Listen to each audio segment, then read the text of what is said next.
এখন আমরা করব ট্রিগোনোমেট্রিক ইকুয়েশন। কি ইকুয়েশন মানে কি?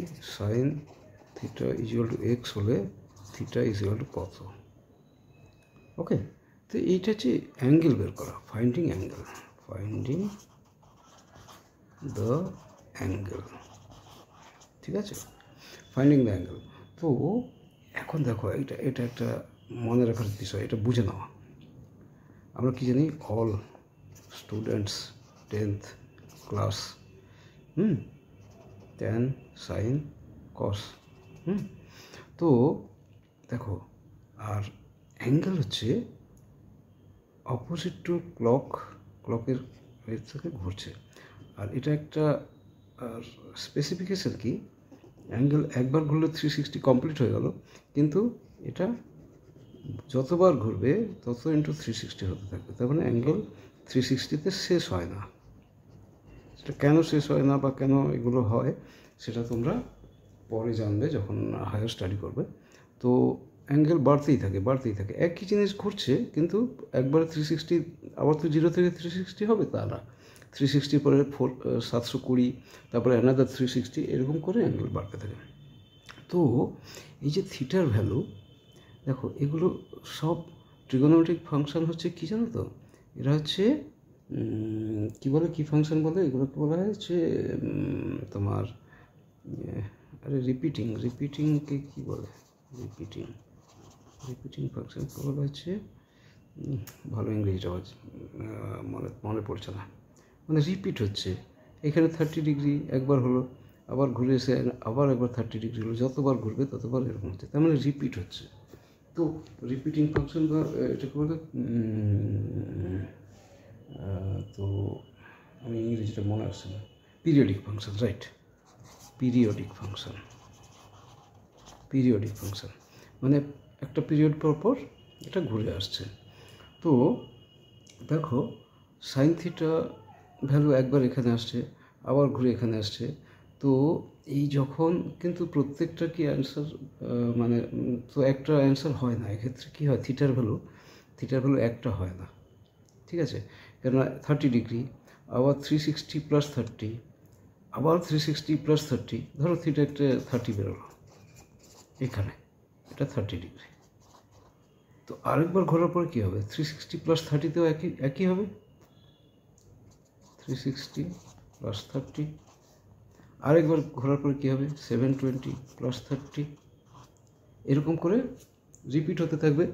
তো এর একটা সলিউশন হয় না। So T equation does not have one solution, একটা সলিউশন হয় না। তো এদের অনেক সলিউশন হয়। তাহলে আমরা কি করব? আমরা এত কেন মাথা ঘামাবো? ইয়েস, এর একটা যারা ম্যাথামেটিক্স আবিষ্কার করেছে তারা বলছে যে নো, এই থিটা যখন 0 থেকে বড়, আর এটা হচ্ছে একবার ঘুরলে কত, 2 pi by 2 plus pi by 2 pi plus pi 2 pi এর চাইতে ছোটো হবে, 0-র চাইতে বড় বা সমান, আর 2 পাইয়ের চাইতে ছোটো হবে, সেই ভ্যালুটা হচ্ছে, that value is principal solution.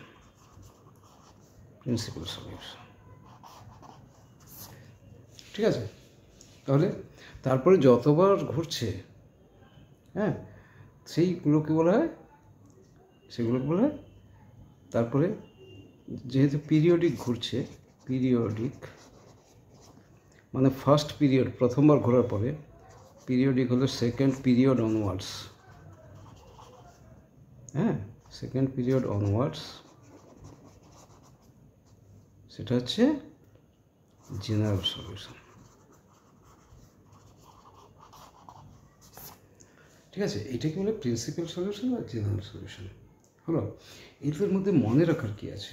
মনে রাখার হচ্ছে সাইনের ক্ষেত্রে প্রিন্সিপাল সলিউশন হচ্ছে একরকম, আর জেনারেল সলিউশন একরকম।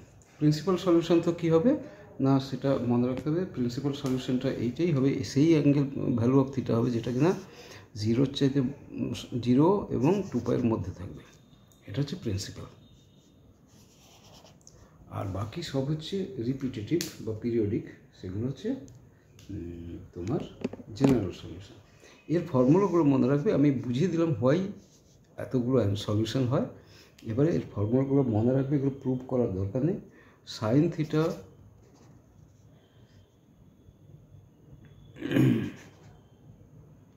যদি হয় ইজিক্যাল টু সাইন আলফা হয়, তাহলে থিটা ইজিক্যাল টু কী হয়? থিটা ইজিক্যাল টু n পাই। n হচ্ছে ইন্টিজার, সব জায়গায় লিখে রাখছি। n ইজ ইন্টিজার,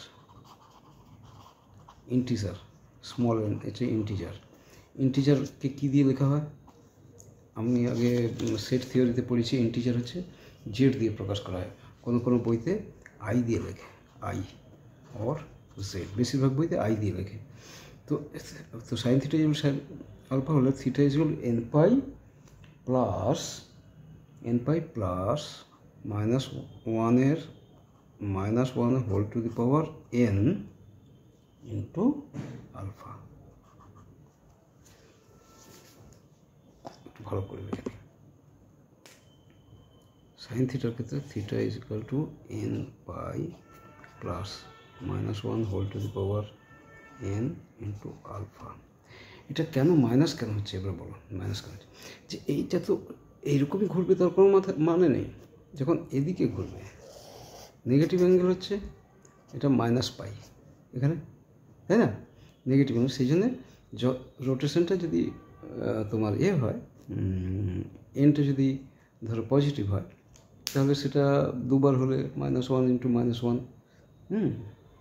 সেক্ষেত্রে প্লাস হয়ে যাবে এইরকম।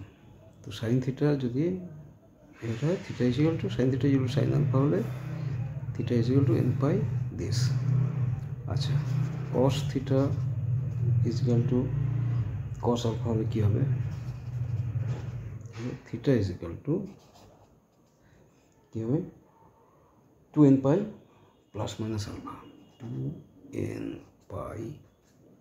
2n pi plus minus alpha. এগুলো বইতে লেখা আছে। n হচ্ছে ইন্টিজার, n এসবের ক্ষেত্রে n হচ্ছে integer, small n integer. Okay, তো cos theta is equal to sine cos, এবার হলো tan theta is equal to tan alpha হলে থিটা ইজ ইকুয়াল টু কি? ট্যান থিটার ক্ষেত্রে n pi plus alpha, n pi plus alpha. তো এই তিনটে জিনিস ইম্পর্ট্যান্ট, মনে রাখতে হবে। কি সাইনের ক্ষেত্রে থিটার ভ্যালু হবে n pi plus -1 to the power n, যেটা হবে তার to the power -1 to the power n alpha. কসের ক্ষেত্রে 2n pi plus minus alpha. ট্যানের ক্ষেত্রে n পাই প্লাস আলফা। এটা হচ্ছে জেনারেল সলিউশন। এগুলো হচ্ছে জেনারেল সলিউশন। ঠিক আছে? তো এইটা ধারণাটা থাকলে পরে যে এক্সাম্পল যদি কিছু করি আমরা, তখন তোমাদেরকে বুঝিয়ে দিতে পারবো। ওকে, তো আজকে আমার বেরোতে হবে, I need to go out. So best of luck, boys and girls, of course.